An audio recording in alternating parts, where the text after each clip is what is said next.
ہمارے پاس خدا کی دولت دی ہوئی دولت ہوتی ہے، اس کی بے شمار نعمتیں اور برکتیں ہوتی ہیں، تو پھر ہم نے اپنے تمام خاندان کے ساتھ مل کر اس کی شکر گزاری کرنی ہے۔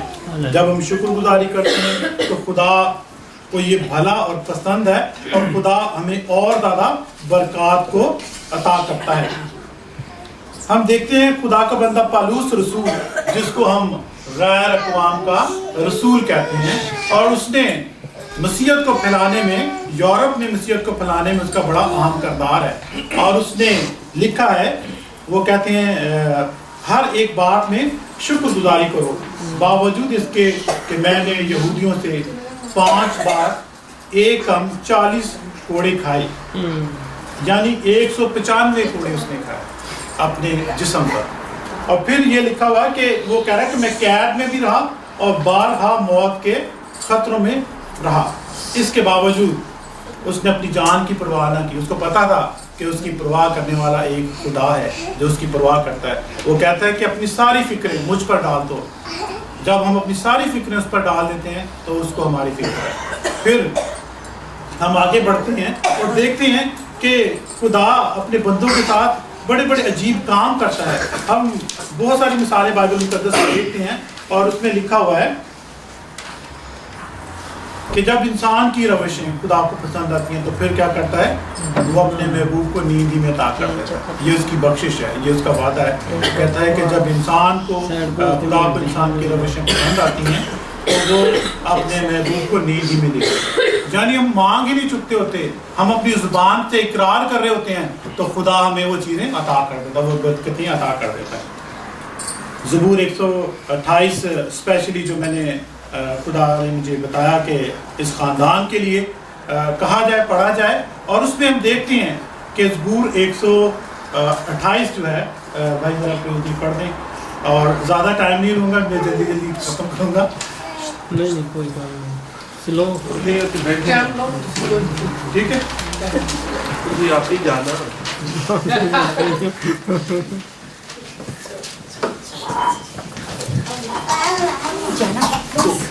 جی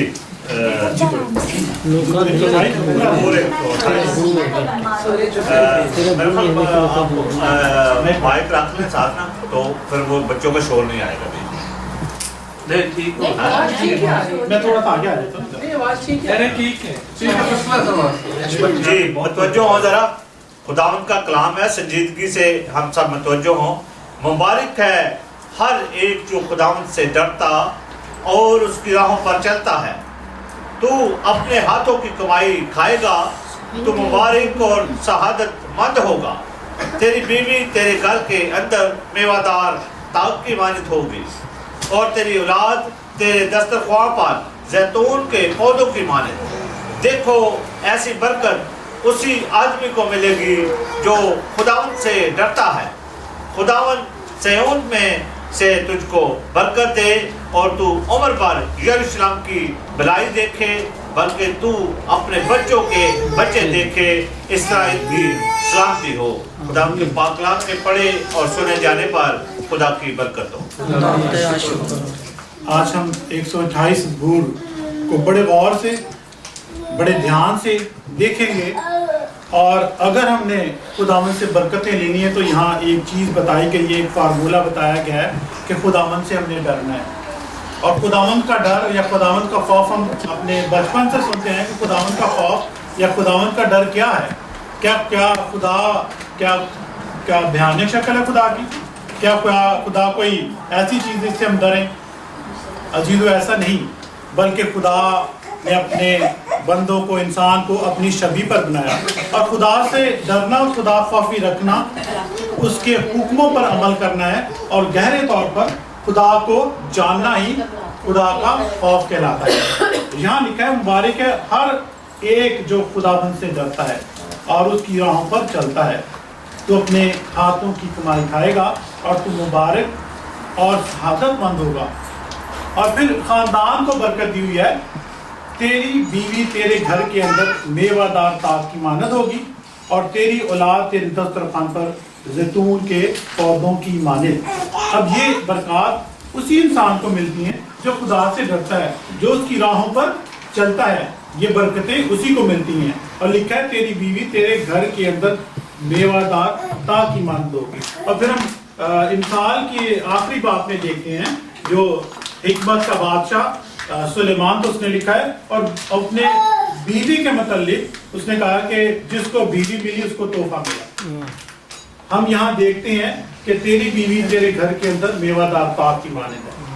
یہ اسی کو برکت ملتی ہے جو خداوند سے ڈرتا ہے اور اس کی راہوں پر مسرور رہتا ہے.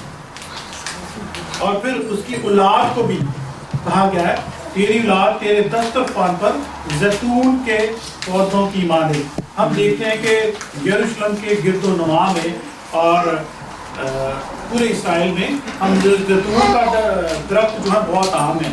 اور اس کی خصوصیت یہ ہے کہ یہ ایک ایسا آئل ہے جو ہر مرض کا علاج کرتا ہے. اور پھر لکھا ہے تاک وہ ہے جس سے آگے پودے بنتے جاتے ہیں. تو لکھا ہے تیری اولاد تیرے دسترخوان پر زیتون کے پودوں کی مانند ہوگی، یعنی وہ بڑھتی جائے گی، ملٹیپل ہوتی جائے گی. خداوند نے انسان جب آدم اور حوا کا برکت دی اور اس کو کہا بڑھو پھولو اور زمین کو معمور و محکوم کرو. یہی وعدہ خدا نے آج ہم سے بھی کیا ہوا ہے کہ جب ہم اس پہ ڈرتے ہیں، اس کے حکموں پر عمل کرتے ہیں تو پھر یہ تمام چیزوں کو وعدہ خدا نے ہم سے بھی کیا ہوا ہے. دیکھو ایسی برکت اس آدمی کو ملے گی جو خداوند سے ڈرتا ہے. 2 بار کہا گیا ہے کہ جو خداوند سے ڈرتا ہے اس کی راہوں پر عمل کرتا ہے اس کو یہ تمام برکتیں ملیں گی. خداوند سیون میں سے تجھ کو برکت دے. کہاں سے؟ سیون پاک مقدس شہر ہے، مقدس پہاڑ ہے یروشلم میں. وہاں سے خداوند تجھے برکت دے اور تو عمر بھر یروشلم کی بھلائی دیکھے، بلکہ تو اپنے بچوں کے بچے دیکھے. یہ برکت اسی کو ملتی ہے، بچوں کے بچے دیکھنا اسی کو یہ برکت ملتی ہے جو خداوند سے ڈرتا ہے. یہ زبور ہمیں اپنے ذہنوں میں رکھنا چاہیے کہ جب ہم خداوند کے حضور آ جاتے ہیں، ہم خداوند سے مانگتے ہیں، اس کے حکموں پر عمل کرتے ہیں، اس سے ڈرتے ہیں، تو یہ تمام برکات کا وعدہ خدا نے ہم سے کیا ہوا ہے. پھر ہم دیکھتے ہیں کہ سلیمان جو حکمت کا بادشاہ تھا اور اس کے دور میں 40 سال جو ہے بنی اسرائیل پر حکومت کی اور اس کے دور حکومت میں امن رہا. کوئی غیر قوم نے اس پر حملہ نہیں کیا، حالانکہ ان کے قریب جو ہے 7 قومیں آباد تھیں اور 7 قوموں کی مجال نہیں تھی کہ وہ یروشلم کی طرف، اسرائیل کی طرف دیکھیں، کیونکہ سلیمان بادشاہ نے اپنی حکمت سے سب لوگوں سے اچھے مراسم کیے تھے اور وہ خداوند کی شکر گزاری کرتا تھا، خداوند کے قریب رہتا تھا. اور دیکھیں خدا نے جو وعدہ داؤد سے کیا تھا اس کو خدا نے کہا کہ تیرے ہاتھ جو ہیں وہ خون آلودہ ہے اور تو جنگی مرد ہے، اس لیے تو میرا گھر نہ بنانا بلکہ تیرا بیٹا جو سلیمان ہے وہ میرے گھر کو بنائے گا. اب دیکھتے ہیں کہ سلیمان نے خدا سے صرف عقل اور حکمت.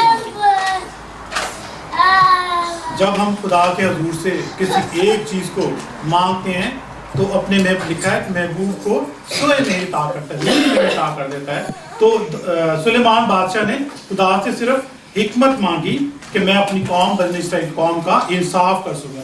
تو خدا نے اس کو کیا دیا؟